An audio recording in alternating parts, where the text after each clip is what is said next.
Ah mais là avec ça, il y a carrément de quoi festoyer. Au pire, tu cuis ton riz, tu vides ta boîte de sardines dessus et tu manges tes cerises en dessert. Mais j'imagine que tu veux voir ce que moi je me serais fait avec. Déjà tout de suite, je dénoyote les cerises, je garde bien les noyaux, vous allez comprendre à la fin ce que je vais faire.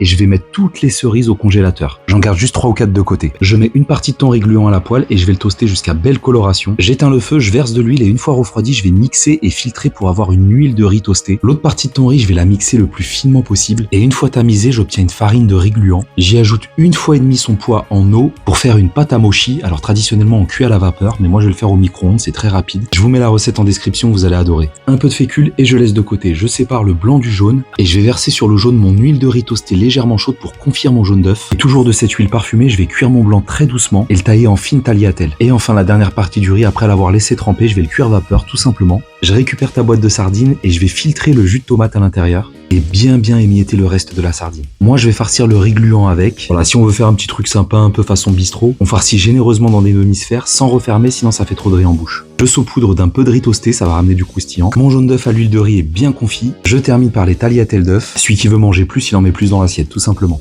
Les cerises sont parfaitement congelées, j'ai juste à les mixer sans aucun ajout et alors là c'est vraiment magnifique. Je rajoute un peu de cerise fraîche et mon mochi. Vous vous souvenez des noyaux de cerise? Je vais décuire un caramel avec, ça va me faire une vinaigrette à la cerise. Et alors là, comment vous dire, entre le plat servi tiède et ça bien frais pour ces chaleurs, je me suis régalé. Et on est malin et on gaspille moins. Ciao.